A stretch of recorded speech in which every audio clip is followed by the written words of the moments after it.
Bonjour à tous, alors on se retrouve aujourd'hui dans une nouvelle vidéo qui sera un tuto pour réaliser des ATC. Moi j'ai choisi de faire une série d'ATC sur le thème de l'automne.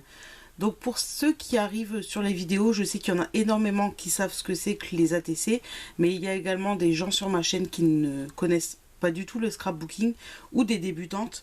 Donc pour vous expliquer, les ATC ce sont des petites cartes comme celle-ci qui ont des dimensions bien spécifiques. Elles doivent faire 8,9 sur 6,4.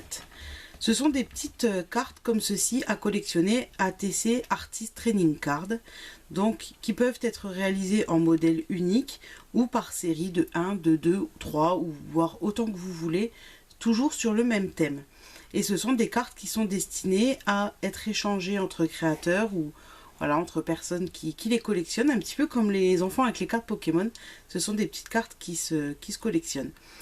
Donc vous en trouvez sur tous les thèmes, vous en trouvez également de différentes matières, vous pouvez les réaliser en papier, vous pouvez les réaliser en pâte polymère, vous pouvez les réaliser en carton, tout ce que vous voulez à partir du moment où ce sont toujours les mêmes dimensions qui sont respectées. Et à l'arrière de ces cartes, vous trouvez, alors là je vous montre un modèle d'une ATC que j'avais réalisé. À l'arrière, vous notez le thème. Vous choisissez un nom de thème à la série d'ATC que vous avez fait. Moi, là, en l'occurrence, j'avais choisi le thème ballerina avec la petite danseuse, les notes de musique. Vous mettez la date à laquelle vous avez réalisé cette série de cartes ou cette unique carte, selon si vous avez choisi d'en faire une seule, deux ou trois ou plus. Vous indiquez aussi l'auteur de la carte. En l'occurrence, moi, j'ai mis mon pseudo Créadélis. Voilà, comme une signature un petit peu sur une œuvre. Hein. On est loin d'être des artistes, mais bon, quand même, des artistes à notre niveau. Vous pouvez également, enfin, vous devez également marquer le numéro de carte. Par exemple, si vous avez fait une seule carte sur le thème, vous notez à l'arrière 1 sur 1. Si vous en avez 3, bah sur l'une, 1 sur 1, 1 sur 3, pardon. La deuxième 2 sur 3 et la troisième 3 sur 3. Ça permet à la personne qui va le recevoir, qui va les collectionner, de savoir si elle a un modèle unique ou si ailleurs il y a une carte de cette série. Et vous pouvez également indiquer vos petites informations, ceux qui souhaitent leur adresse ou leur adresse mail, leur nom de chaîne YouTube, d'Instagram, voilà, quelque chose où on peut voir, on peut retrouver l'auteur, l'artiste de la carte. Donc voilà, moi je vais en réaliser une série de 4 sur le thème de l'automne. Donc pour ceci, vous aurez besoin de papier de fond, blanc, craft, noir, le choix que vous voulez. Moi j'ai choisi du papier craft. Vous avez également besoin de papier à motif. Donc moi c'est un bloc qui vient de chez Nose et je vais prendre... J'avais dit que je prendrais les feuilles jaunes. Et je les retrouve. Voilà. Je vais choisir ce papier qui fait quand même pas mal automne. Vous aurez également besoin d'encre. Alors moi je vais coloriser mes petits personnages à l'encre à alcool. Donc pour les feutres à alcool, je vous conseille d'utiliser la Memento. Après vous pouvez coloriser au crayon couleur, à l'aquarelle, à ce que vous voulez. Moi je vais utiliser les feutres alcool, donc l'encre et un support pour y déposer le tampon. Vous aurez besoin de papier pour imprimer votre tampon. Donc moi pour gagner du temps, j'ai déjà tamponné le petit personnage. Voilà. Donc si vous faites de l'aquarelle, prenez du papier aquarelle, prenez le papier en fonction du matériel que vous allez utiliser pour la colorisation. Vous aurez également besoin de double face,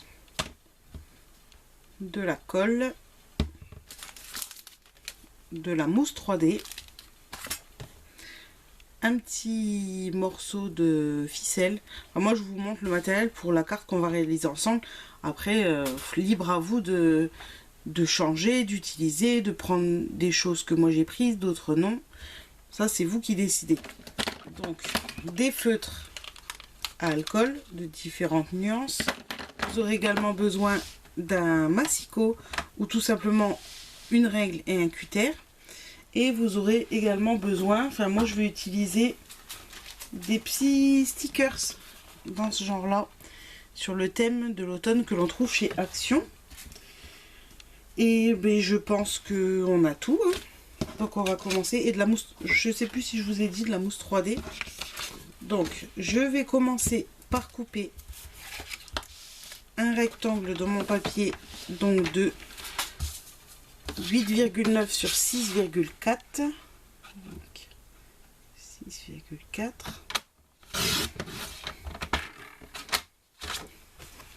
Sur 8,9.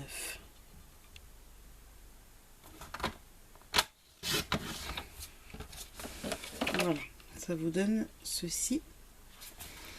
Et je vais couper maintenant dans mon papier à motif. Alors faites attention, bon là les feuilles elles sont un petit peu dans tous les sens, donc ça n'a pas trop d'importance. Mais si vous prenez des motifs vraiment genre des oiseaux ou quoi, faites attention de votre découpe de couper dans le bon sens pour qu'après vous ayez bien les animaux qui ne soient pas à l'envers. Donc là je vais couper du coup, j'avais dit 6,4, donc là je vais couper à 6. Sur, on va dire 8,5, allez, 8,5.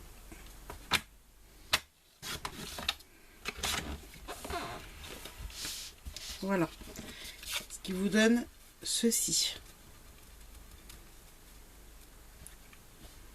Voilà, donc on va coller. Donc ça c'est pareil, moi j'utilise la colle, vous pouvez utiliser du double face, hein. Donc on va mettre un petit peu de colle.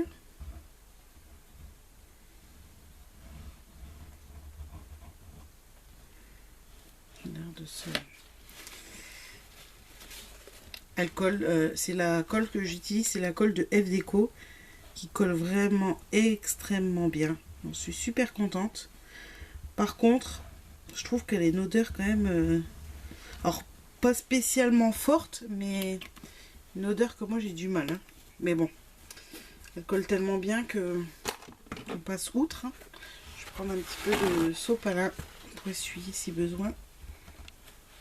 Donc voilà, vous collez et vous centrez comme il faut. C'est pour ça que j'aime bien utiliser la colle liquide, contrairement au double face, parce que ça vous permet quand même d'ajuster si besoin.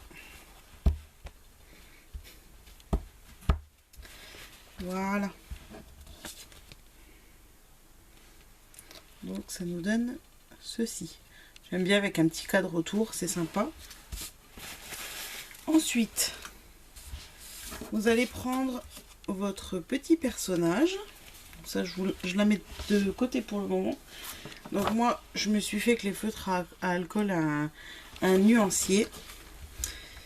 Et on va commencer. Donc moi, je vais utiliser pour les couleurs des twin markers de chez Action, je vais utiliser le 97, le 96 et le 91.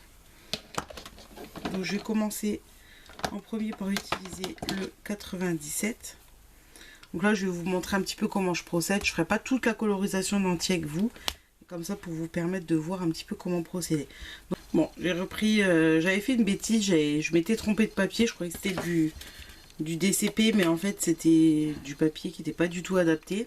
Du coup je vous ai fait la colorisation, mais ça a bavé de partout, donc j'ai retamponné mon motif et je vais vous montrer. Donc on prend la couleur qu'on estime dans son... Bon, moi j'ai fait une série de 3, vous pouvez faire une série de 2, hein.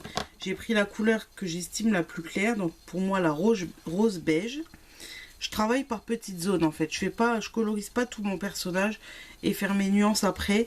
Je trouve que l'alcool du feutre sèche quand même trop vite après et c'est plus difficile de faire les nuances de couleurs. Donc j'aime bien travailler par petites zones. Donc on commence déjà par la zone choisie à appliquer la couleur la plus claire partout.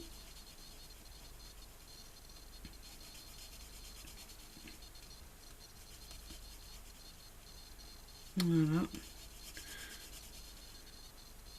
Je vais vous montrer comment faire sur une partie. Après, je couperai pour tout coloriser et je vous montrerai le résultat final après.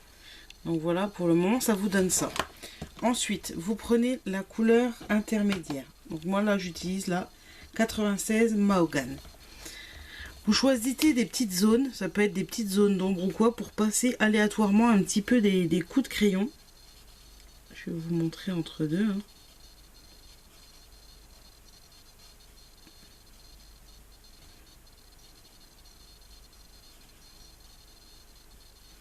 Moi je vais carrément faire tout le rebord.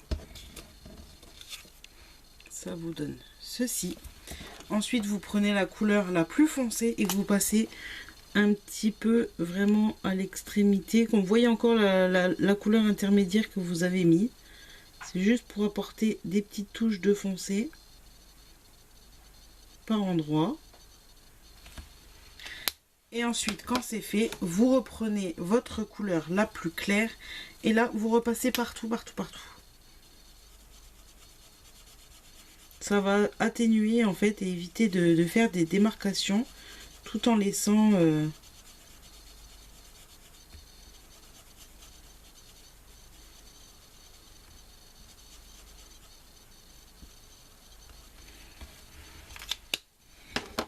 voilà. Et ça vous donne, oups là, et ça vous donne quelque chose comme ceci. Donc là, vous voyez peut-être encore quelques petites délimitations parce que l'encre n'est pas tout à fait sèche. Mais voilà, ça fait quelque chose de beaucoup plus adouci tout en ayant des reliefs et des nuances de couleurs. Donc moi, je vais finir mon petit personnage. Une fois que je l'aurai fini, je vais le détourer au ciseau et je vous retrouve tout de suite après pour la suite. Oups, j'avais oublié de rallumer la caméra. Donc ce que j'ai fait, c'est que j'ai pris un tampon texte que j'ai tamponné sur mon fond de carte, enfin d'ATC. Pour cela, j'ai utilisé l'encre Memento Rich Cocoa. Et j'ai terminé de coloriser mon petit personnage. Donc je ne suis pas une pro de la colorisation. Ce que j'aime bien faire, c'est que généralement, moi je laisse un tour blanc autour de mes personnages, un tout petit tour blanc. Là, j'avais pas envie, donc je l'ai fait vraiment à ras. Et quand vous coupez même bien à ras, vous avez toujours des marques blanches, voilà, les marques du papier sur les côtés. Donc ce que je fais, c'est que je prends un feutre noir. Attendez, je vais vous montrer. Je prends un feutre noir et je repasse comme ça un petit peu partout sur le bord. Ça permet d'enlever les démarcations blanches et je trouve que du coup ça ressort beaucoup mieux. Mais petite information, moi je suis pas une pro du tout en colorisation. Je fais très très simple, hein, très basique. Maintenant, si vous voulez avoir plus d'infos sur la colorisation, sur comment se servir des feutres à alcool, comment faire des nuances et tout ça, ce que je peux vous conseiller, c'est d'aller sur la chaîne de Scrapbook Chris. Je vous mettrai le lien de sa chaîne en barre d'infos. Elle fait des colorisations vraiment au top.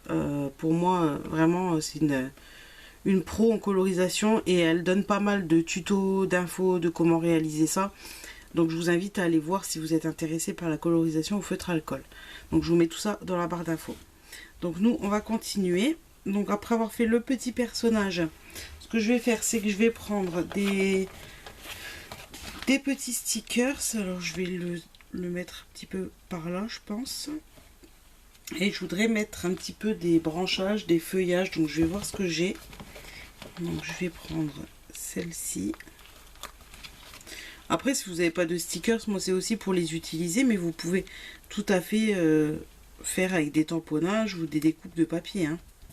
Après, ça c'est selon les goûts de chacun. Ça me plaît bien. Peut-être en rajouter des petites fleurs de coton là.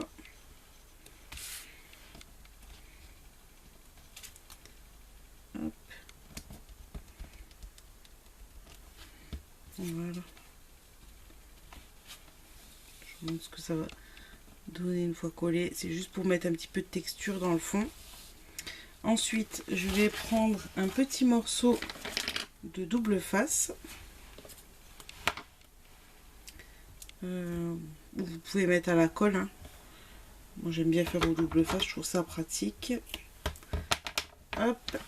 Et je mets un petit peu de double face sur le dessous pour coller un petit morceau de ficelle. Donc moi j'aurais voulu de la plus fine que ce que j'ai. Si je peux vous donner un conseil, c'est de prendre quelque chose qui soit plus fin que ça.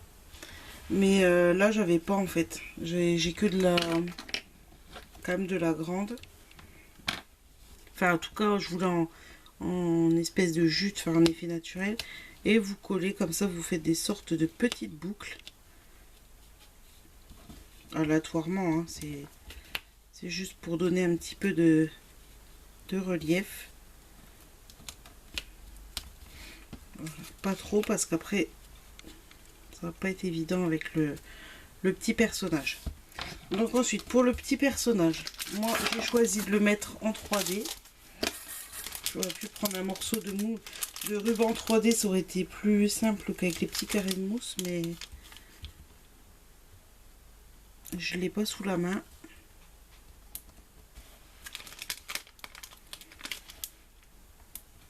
Mettez un petit peu aléatoirement, un petit peu partout, que ça accroche bien.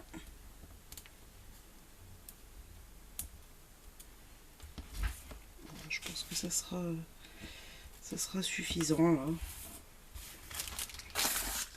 Donc le jeu, c'est de retirer tous les petits carrés de mousse, enfin toutes les opercules. Donc moi j'ai pas d'ongles, ce qui n'aide pas du tout.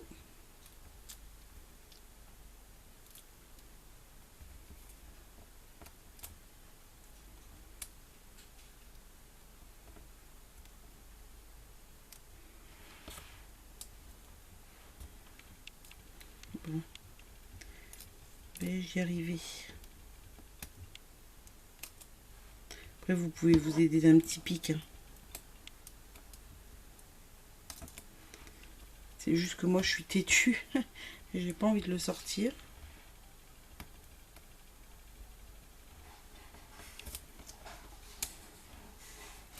Hop, je recolle ça, c'est un petit peu enlevé, mais ça va tenir avec le petit personnage.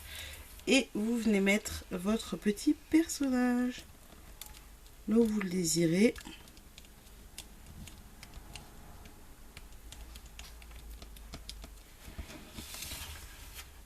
Ce qui vous donne ceci.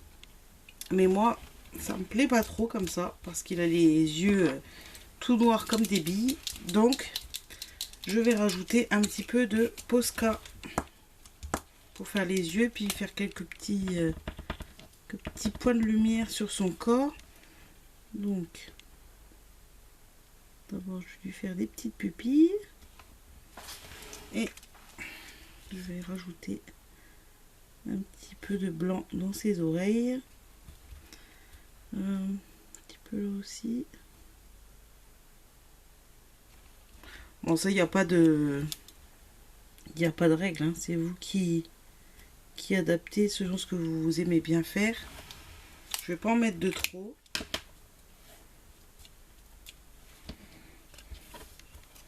Mais voilà, moi je lui trouve une petite bouille plus rigolote comme ça. Et ensuite, eh bien, je vais prendre... J'aurais dû le préparer avant. Je vais mettre du Drops 3D de chez Nouveau. Alors j'espère que ça va aller parce que moi ils n'arrêtent pas de se boucher. C'est un peu compliqué et j'arrive pas à faire des billes bien rondes. Donc on va faire au mieux. Ouais, ça fait des fils. Alors maintenant j'ai abandonné. Je laisse les fils et quand c'est sec, et ben je les coupe parce que j'ai beau tourner, essayer tout ça, puis je veux pas appuyer plus fort. Parce que la dernière fois j'ai fait ça, ça avait du mal à sortir, j'ai appuyé plus fort, le capuchon est parti et il y en a eu partout. Donc là pour le moment elles font pas très jolies, mais je couperai la petite pointe qui dépasse. C'est la seule solution que j'ai trouvée. Au début quand je les ai achetés ils allaient super bien, mais j'ai l'impression que c'est un produit qui vieillit quand même pas très bien. Je fais que ça de les ouvrir. Je sais hein, que vous pouvez enlever ça et les déboucher, mais je veux dire, je vais l'utiliser, je vais le reprendre une semaine après, c'est de nouveau bouché. Donc c'est un petit peu fatigant et puis on perd beaucoup de produits à chaque fois. Je vais essayer de taper un petit peu pour... Bon, bah regardez pas mes enamel dots parce que sont pas jolies pour le moment. Et voilà le résultat final. Donc après il ne restera plus qu'à coller un petit papier avec les infos que je vous avais données en début de vidéo. Et puis après vous avez vos ATC. Donc moi c'est la 4e. Je vous ai fait celle-là en vidéo. mais j'en ai fait 3 autres hors caméra. Je vais vous les montrer. Celle-ci, le petit renard. Je vais vous les rapprocher comme ça.